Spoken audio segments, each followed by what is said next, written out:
నమస్కారం, ఘంటారావానికి స్వాగతం. ముందుగా ప్రధానాంశాలు. బిహార్లో ఓటర్ అధికార యాత్రలో పాల్గొన్న సీఎం, రాహుల్తో కలిసి ముందుకు నడిచిన రేవంత్, మంత్రులు.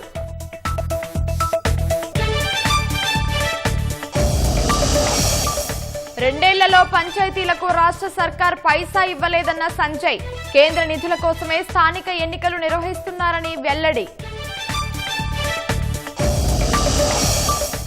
నత్తనడకగా సాగుతున్న భద్రకాళి చెరువు మత్తడి పనులు, నిధులున్నా పనుల్లో పెరగని వేగం.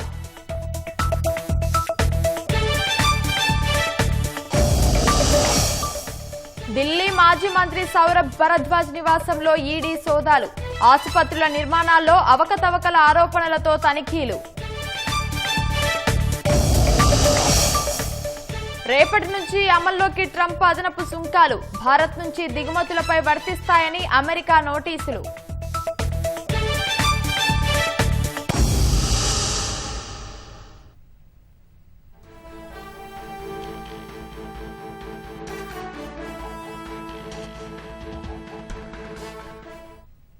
ఈ నెల 30 నుంచి అసెంబ్లీ సమావేశాలు జరిగే అవకాశం ఉన్నట్లు ప్రభుత్వ వర్గాలు వెల్లడించాయి. ఈ నెల 29న మంత్రివర్గ సమావేశం, మర్నాటి నుంచి అసెంబ్లీ సమావేశాలు నిర్వహించాలని భావిస్తున్నట్లు తెలుస్తోంది. ఇందుకు సంబంధించిన మరింత సమాచారాన్ని మా ప్రతినిధి తిరుపాల్ను అడిగి తెలుసుకుందాం. తిరుపాల్, చెప్పండి, అసెంబ్లీ సమావేశాలపై రాష్ట్ర ప్రభుత్వం స్పష్టతనిచ్చిందా? ప్రధాన అజెండా ఏంటి? ఉమామహేశ్వరి, ఈ నెల 30వ తేదీ నుంచి అసెంబ్లీ సమావేశాలు నిర్వహించాలని ప్రభుత్వం నిర్ణయించినట్టుగా తెలుస్తోంది. 30వ తేదీ నుంచి దాదాపు ఒక 10 రోజుల పాటు ఈ అసెంబ్లీ సమావేశాలు కొనసాగే అవకాశం ఉండాలి. ఈ నెల 29వ తేదీన మంత్రివర్గ సమావేశం ఉంది. ఆ రోజున ఈ స్థానిక సంస్థల ఎన్నికలకు సంబంధించి, అదేవిధంగా బీసీ రిజర్వేషన్ సంబంధించి చర్చించనున్నది. మరుసటి రోజే అసెంబ్లీ సమావేశాలు నిర్వహించాలని భావిస్తున్నట్టు తెలుస్తుంది. అయితే వాస్తవానికి ఏదైతే మధ్యవర్గ భేటీ ఉండదో 25వ తేదీన జరగాల్సి ఉంది. కానీ స్థానిక సంస్థల ఎన్నికల పైన పిఎస్సిలో ఏకాభిప్రాయం కుదరకపోవడంతో తిరిగి న్యాయ సలహా తీసుకొని ముందుకెళ్లాలని నిర్ణయించడంతో ఆ న్యాయ సలహా తీసుకొని 28వ తేదీ లోపల నివేదిక ఇవ్వాలని చెప్పేసి ఒక మంత్రివర్గ కమిటీని ఏర్పాటు చేశారు. ఆ మంత్రివర్గ కమిటీ నిన్న కూడా ఢిల్లీలో సుప్రీంకోర్టు సీనియర్ న్యాయవాదులతో సమావేశమయ్యే అభిప్రాయాలు తీసుకున్నట్టుగా తెలుస్తోంది.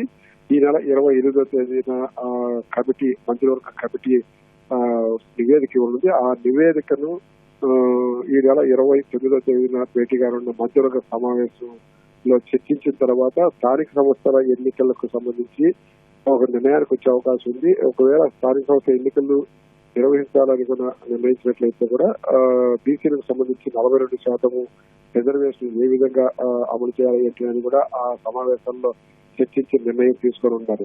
అదేవిధంగా మరుసటి రోజు అంటే 30వ తేదీ నుంచి అసెంబ్లీ సమావేశాలు నిర్వహించాలని ప్రభుత్వం ఇప్పటికే నిర్ణయించడం తెలుస్తుంది. మొదటి రోజు ఎమ్మెల్యే మాగంటి గోపినాథ్ మృతికి సంబంధించి సంతాపం ప్రకటిస్తున్నారు. ఆ తర్వాత ఇదే సమావేశాల్లో ఉపసభాపతి ఎంపిక, అదేవిధంగా కాళేశ్వర కమిషన్ నివేదిక మీద చర్చ జరుగుతుంది. కాళేశ్వర కమిషన్ ఇప్పటికే నివేదిక ప్రభుత్వానికి ఇచ్చింది కాబట్టి కాళేశ్వర కమిషన్ సంబంధించిన నివేదిక పైన ఈ అసెంబ్లీ సభలో చర్చించిన తర్వాతనే తదుపరి చర్యలు తీసుకోవాలని ప్రభుత్వం నిర్ణయించింది కాబట్టి సమావేశాల్లో సుదీర్ఘంగా చర్చించే అవకాశం ఉండాలి. ఉమామహేశ్వరి,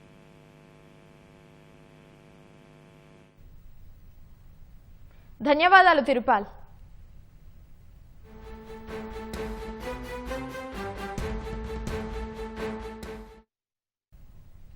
సీఎం రేవంత్ రెడ్డి, ఉప ముఖ్యమంత్రి భట్టి విక్రమార్క సహా మంత్రులు బీహార్లో పర్యటించారు. ఢిల్లీ నుంచి బీహార్లోని దర్భాగా చేరుకున్న రాష్ట్ర కాంగ్రెస్ నేతలు రాహుల్ గాంధీ చేపట్టిన ఓటర్ అధికార యాత్రలో పాల్గొన్నారు. ఫుల్ ఫరాజ్ పట్టణంలో రాహుల్, ప్రియాంక గాంధీ వెంట కదిలారు. సీఎం రేవంత్ రెడ్డి వెంట పీసీసీ అధ్యక్షుడు మహేష్ కుమార్ గౌడ్, ఉప ముఖ్యమంత్రి భట్టి, మంత్రులు పొన్నం, సీతక్క, పొంగులేటి, వాకిటి శ్రీహరి ఉన్నారు.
ఓట్ల చోరీపై పీసీసీ అధ్యక్షుడు మహేష్ కుమార్ గౌడ్ మాటలు అర్ధరహితమని కేంద్ర మంత్రి బండి సంజయ్ వెల్లడించారు. ఓట్ల చోరీ నిజమే అయితే మిగతా ఎంపీ సీట్లను గెలిచేవాళ్లమన్న సంజయ్ మహేష్ గౌడ్ మాటలు ఓటర్లను అవమానించేలా ఉన్నాయని ధ్వజమెత్తారు. తనని తిడితే పాదయాత్రకు ప్రచారం వస్తుందనే ఆలోచనతోనే మహేష్ కుమార్ విమర్శిస్తున్నారని మండిపడ్డారు. జనహిత పాదయాత్రలో భాగంగా పీసీసీ చీఫ్ మహేష్ కుమార్ గౌడ్ చేసిన వ్యాఖ్యలను కేంద్ర మంత్రి బండి సంజయ్ తిప్పికొట్టారు. ఎన్నడూ వార్డు మెంబర్గానైనా గెలవని వాళ్లు ఓట్ల చోరీపై విమర్శిస్తున్నారని ఎద్దేవా చేసిన సంజయ్ ఓట్ల చోరీ నిజమైతే ఎంపీ సీట్లన్నీ తామే గెలిచేవాళ్లం కదా అని వెల్లడించారు. 2 ఏళ్లలో పంచాయతీలకు ఒక్క పైసా ఇవ్వని ప్రభుత్వం రేవంత్ రెడ్డి సర్కార్ మాత్రమేనని దుయ్యబట్టారు. కేంద్ర నిధుల కోసం ఇప్పుడు స్థానిక ఎన్నికలు జరుపుతున్నారని వెల్లడించారు. నేను 1995 ఎన్ని సంవత్సరాలు ఇప్పటికీ 30 సంవత్సరాల నుంచి నేను ప్రజాప్రతినిధి. ఒక్కసారి కూడా వార్డు మెంబర్ గెలిచిన వాళ్ళకు ఓట్ల చోరు నుంచి ఏం తెలుస్తుంది? కాబట్టి ఓట్లు వేసిన ప్రజలను దొంగోట్లంటే ఇది కరీంనగర్ పార్లమెంటు నియోజకవర్గ ప్రజలతో పాటు ఈ 8 నియోజకవర్గాల పార్లమెంటు నియోజకవర్గాల్లో ఆ ఓటర్లను అవమానించట కాదా? రేవంత్ రెడ్డి గారు స్పందించాలి. అసెంబ్లీ రద్దు చేయాలి, ఎన్నికల కమిషన్ లెటర్ రాయండి, రాసి మొత్తం పూర్తిగా ఒక్కొక్క ఇంట్లో డబుల్ ఓట్లుండి అన్ని తీసేయమని చెప్పి లెటర్ రాయండి. దాని తర్వాత మళ్ళీ ఎలక్షన్స్ పెట్టుర్రి. మళ్ళీ కాంగ్రెస్ పార్టీ అధికారంలోకి వస్తే రాజకీయ సన్యాసం తీసుకుంటారు. జనము రాళ్లతో కొడుతున్నారు. 2500 లేవి మహిళలకు ఇస్తాయి, 40 రూపాయల పెన్షన్లు ఏవి, 40 రూపాయల నిరుద్యోగ వృత్తి ఏది, 2 లక్షల ప్రభుత్వ ఉద్యోగాలు ఏవి, తులం బంగారం ఏది? నాకు తెలిసి దేశంలో 2 సంవత్సరాల కాలంలో గ్రామ పంచాయతీకి ఒక్క పైసా ఇవ్వకుండా ఉన్న ఏకైక ప్రభుత్వం తెలంగాణలో కాంగ్రెస్ పార్టీ ప్రభుత్వం. ఒక్క పైసా కూడా ఇవ్వలే. ఇప్పుడు ఎన్నికలు దేనికోసం పెడతాం అనుకుంటున్నారు? కేంద్ర ప్రభుత్వం నిధులు ఇస్తుంది కాబట్టి ఎన్నికలు పెడదాం అనుకుంటున్నారు.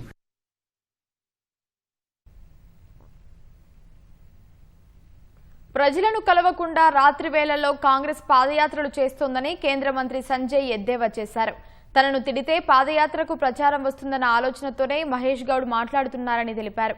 2014 కంటే ముందే రోహింగ్యాలు దేశంలోకి వచ్చారన్న కేంద్ర మంత్రి కాంగ్రెస్ బీఆర్ఎస్ ఓటు బ్యాంకు రాజకీయాలు చేస్తోందని మండిపడ్డారు. ఎన్నికలున్నా లేకున్నా హిందువుల కోసం పోరాడుతామన్న సంజయ్ బైంసాలో పేద హిందువుల కోసం పోరాటం చేసినప్పుడు కాంగ్రెస్ ఎక్కడ పోయిందని ప్రశ్నించారు. ఏదో బండి సంజయ్ తిరిగితే బ్రేకింగ్లు వస్తాయని మాట్లాడము. లాస్ట్ నాకు ఏం చెప్పినట్టు నేను ఒక కాంగ్రెస్ పార్టీ నాయకుడు ఫోన్ చేసి అన్న ఆయన బాగా అది కాదు, ఆయనకు సెక్యూరిటీ కూడా ఇస్తలేరు, ఆయనకు అటు ఇటు గన్మెన్ వేసుకొని తిరిగే షోక్ బాగున్నది, ఆయన ఎక్కడ టార్గెట్ కాదు, ఆయన బీఆర్ఎస్ సపోర్ట్ చేస్తాడు, బీఆర్ఎస్ మనిషి అని. కాబట్టి బీజేపీ తిరిగితే అక్కడిక్కడ యాత్రను అడ్డుకుంటే సెక్యూరిటీ పేరుతో గన్మెన్ వేసుకొని తిరగాలని చెప్పి షోక్ ఉన్నది కాబట్టి ఇది చేస్తుండు. ఆయన వార్డు మెంబర్ కూడా ఉంటే మా పార్టీలే నవ్వుకుంటున్నారు ఆయన మాటలు చూసి. ఈ తెలంగాణలో ఓటు చోరు ఎక్కడిది, ఆ బీహార్లో చేస్తేనే మొత్తం డామిడ్ ఖజా లెక్క అయిపోయిన పరిస్థితి. ఆడ ఆయనను ఎవరు నియమించారో వాళ్ళ చెప్తుంటే వాళ్ళే కొట్టుకునే పరిస్థితి వచ్చింది. సరే ముస్లింలు వాళ్ళ ఆచార వ్యవహారం ప్రకారం వాళ్ళు టోపు పెట్టుకొని వాళ్ళ దేవుని వాళ్ళు ఆరాధిస్తారు. మీరేం చేస్తారు? బిచ్చపోళ్ళకి పోయి టోపులు పెట్టుకొని నమాజ్ చేస్తారు మీరు ఓట్ల కోసం. ఓట్లు వచ్చినాయంటే ఇఫ్తార్ విందులు చేసేది మీరు, నటించాడు జీవించేది మీరు. బిచ్చపోళ్ళు మీరా మేమా? సనాతన ధర్మం కోసము హిందూ ధర్మ పరిరక్షణ కోసము చేయడం భిక్షమే అయితే అరే హిందూ ఓట్ బ్యాంక్ ద్వారా గెలిచానని చెప్పి మళ్ళీ చెప్తున్నా, బాగా చెప్తున్నా, కరీంనగర్ పార్లమెంట్ సభ్యునిగా హిందూ ఓట్ బ్యాంక్ ద్వారా గెలిచినా. ఇప్పుడు కాదు, ఎప్పుడైనా చెప్తా, ఎక్కడైనా చెప్తా. నేను 100% తయారు చేస్తాం, హిందూ సమాజాన్ని సంఘటితం చేస్తాం. మేము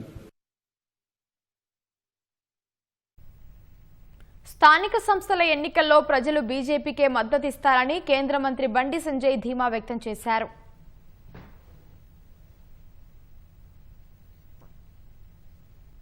రష్యా నుంచి చమురు కొనుగోలు చేస్తోందన్న కారణంతో అమెరికా విధించిన అదనపు సుంకాలు రేపటి నుంచి అమల్లోకి రానున్నాయి.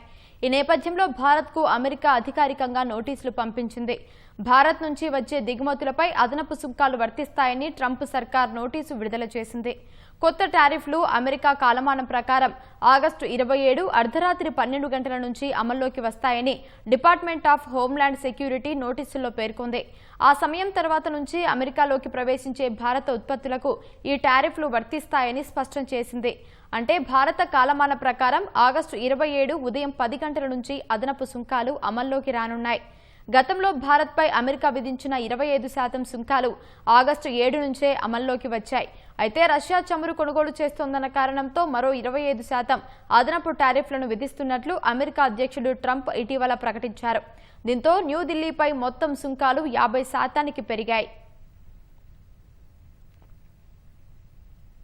భారత్పై అమెరికా విధించిన అదనపు సుంకాల అమలు గడువు సమీపిస్తున్న వేళ ప్రధాని నరేంద్ర మోదీ కీలక వ్యాఖ్యలు చేశారు. రైతులు, పశుపోషకులు, చిన్న తరహా పరిశ్రమల ప్రయోజనాలపై రాజీ పడే ప్రసక్తే లేదన్నారు. ఈ విషయంలో తమపై ఒత్తిడి పెరగొచ్చన్న మోదీ అయినప్పటికీ భరిస్తామన్నారు. గుజరాత్ పర్యటనలో భాగంగా అహ్మదాబాద్లో నిర్వహించిన సభలో మోదీ ప్రసంగించారు. దశాబ్దాల తరబడి దేశాన్ని పాలించిన కాంగ్రెస్ దిగుమతుల విషయంలో అవకతవకలకు పాల్పడేందుకు భారత్ను ఇతర దేశాలపై ఆధారపడేలా చేసిందని విమర్శించారు.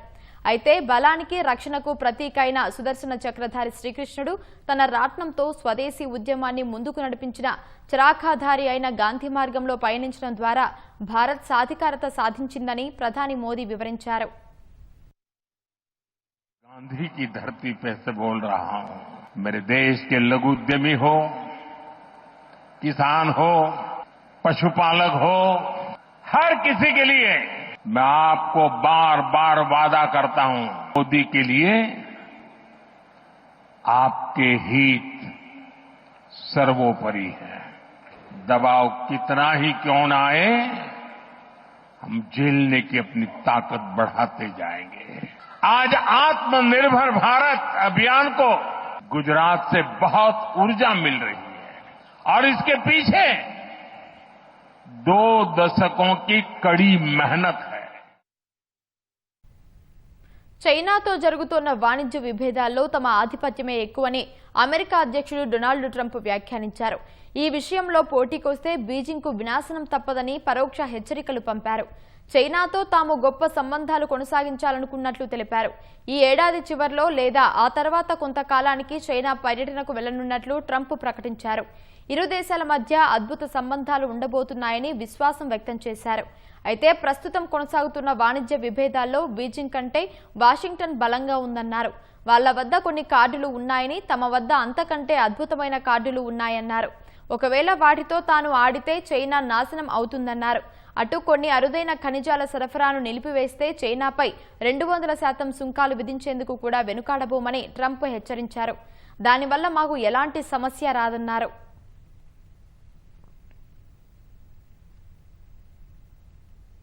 గుజరాత్లో 2వ రోజు పర్యటిస్తున్న ప్రధాని నరేంద్ర మోదీ మారుతి సుజుకి సంస్థకు చెందిన తొలి ఎలక్ట్రిక్ వాహనం ఈ విటారాను ఆవిష్కరించారు. సుజుకి, తోషిబా, డెన్సో సంస్థలు సంయుక్తంగా నిర్మించిన లిథియం అయాన్ బ్యాటరీ తయారీ యూనిట్ను ప్రారంభించారు.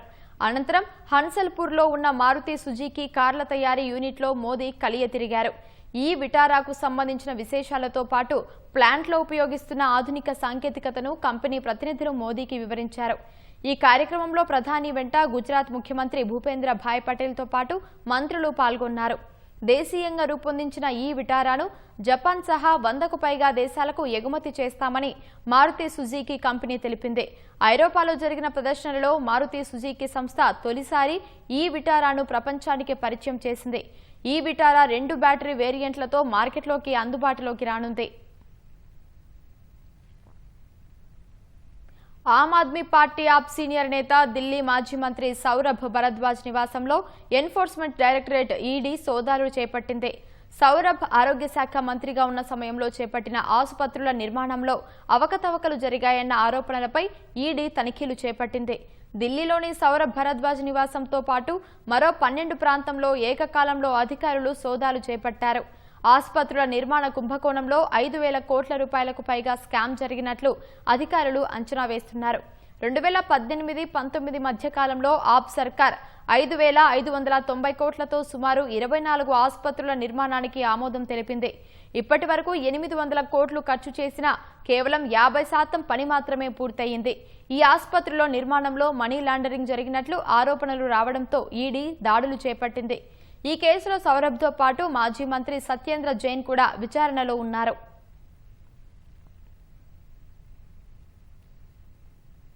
ప్రజలను బ్లాక్మెయిల్ చేయడానికే 130వ రాజ్యాంగ సవరణ బిల్లును కేంద్రం తీసుకొచ్చిందని ఆర్జేడీ నేత, బీహార్ మాజీ ఉప ముఖ్యమంత్రి తేజస్వి యాదవ్ ఆరోపించారు. దేశంలో నియంతృత్వ పాలన పరాకాష్ఠకు చేరుకుందని ఆక్షేపించారు. పేదరికం, నిరుద్యోగం, రైతుల పరిస్థితిపై చర్చ జరగడం లేదన్నారు. సంబంధిత అంశాలపై చర్చించడానికి బదులుగా కేంద్రం ఇలాంటి చట్టాలను తీసుకువస్తోందని ఆక్షేపించారు. ప్రజలను బ్లాక్మెయిల్ చేయడానికి ఈ బిల్లును తీసుకొచ్చారని మండిపడ్డారు. వారు ప్రజల హక్కులను లాక్కొని రాజ్యాంగాన్ని అంతం చేయాలని చూస్తున్నారని ఆరోపించారు. తాము అలా జరగనివ్వబోమని చెప్పారు.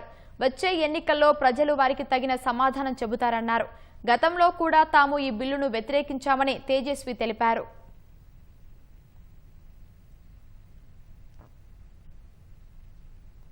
భద్రాద్రి కొత్తగూడెం జిల్లా టేకులపల్లి మండలంలో సైబర్ నేరాలకు సహకరిస్తున్న 13 మందిని పోలీసులు అదుపులోకి తీసుకున్నారు.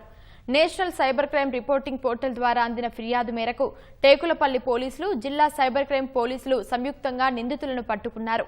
టేకులపల్లిలో మీ సేవ కేంద్రాన్ని నడుపుతున్న బోడా శ్రీధర్ అనే వ్యక్తికి టెలిగ్రామ్లో సైబర్ నేరగాళ్లు పరిచయమయ్యారు.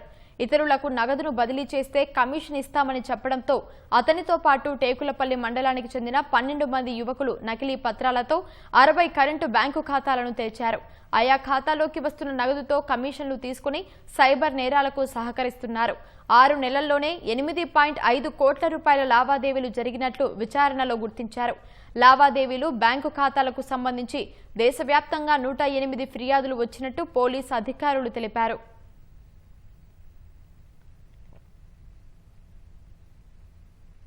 మెదక్ జిల్లా మాసాయిపేట మండలం ఎల్లమ్మ టెంపుల్ వద్ద పిచ్చికుక్క వీరంగం సృష్టించింది. రోడ్డుపై వెళ్తున్న వారిని, ఆడుకుంటున్న చిన్నపిల్లలతో సహా 20 మందిని కరిచింది. తీవ్రంగా గాయపడ్డ వారిని మెదక్ ప్రభుత్వాసుపత్రికి తరలించగా మిగతా వారు తూప్రాన్ ప్రభుత్వాసుపత్రిలో చికిత్స పొందుతున్నారు.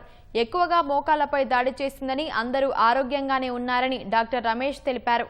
గ్రామంలో వీధి కుక్కలు ఎక్కువగా ఉన్నాయని, తరచూ దాడులు చేస్తున్నాయని పలుమార్లు అధికారులకు ఫిర్యాదు చేసినా ఎవరూ పట్టించుకోలేదని గ్రామస్తులు ఆగ్రహం వ్యక్తం చేశారు.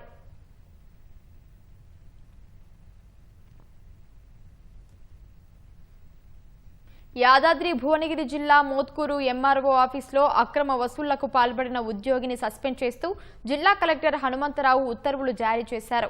రికార్డు అసిస్టెంట్ చరణ్ లాంచ్ లంచం డిమాండ్ చేసిన వీడియో సామాజిక మాధ్యమంలో చక్కర్లు కొట్టింది. ఈ విషయంపై యాదాద్రి భువనగిరి ఆర్డీఓ కృష్ణారెడ్డి బాధిత రైతులతో విచారణ జరిపారు.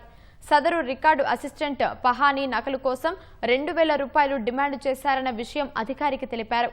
ఆర్డీఓ బాధితులు తెలిపిన ఆధారాలతో కలెక్టర్కు నివేదిక పంపించడంతో ఆ ఉద్యోగిని సస్పెండ్ చేస్తూ ఉత్తర్వులు జారీ చేశారు.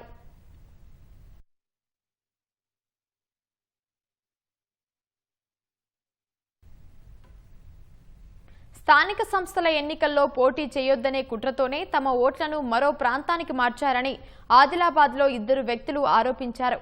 ఇచ్చోడ మండలం అడగమ బి గ్రామానికి చెందిన మాజీ సర్పంచి కదం వనిత, ఆమె భర్త సుభాష్ పేర్లను అడగమ బిలోని PS 140 నుంచి తొలగించి ఇచ్చోడ PS 137కు మార్చారు. రాజన్న సిరిసిల్ల జిల్లాకు చెందిన వ్యక్తికి సంబంధించిన ధృవీకరణ పత్రం సంఖ్యతో సుభాష్కు, సూర్యాపేట జిల్లాకు చెందిన మరో వ్యక్తికి చెందిన ధృవీకరణ పత్రం సంఖ్యతో వనిత పేరు మీద నకిలీ సర్టిఫికేట్లు సృష్టించారు. వాటి ఆధారంగా ఆడెగమ్మ బి నుంచి ఇచ్చోడలో నివసిస్తున్నట్లు తహసీల్దార్ సత్యనారాయణ పేరుతో ఫోర్జరీ పత్రాలు సృష్టించారని బాధితులు ఆరోపిస్తున్నారు. ఈ అంశంపై తహసీల్దార్, కలెక్టర్, కేంద్ర ఎన్నికల కమిషన్కు ఫిర్యాదు చేసినట్లు వివరించారు. పూర్తి స్థాయిలో విచారణ జరిపి తనకు న్యాయం చేయాలని బాధితులు కోరుతున్నారు.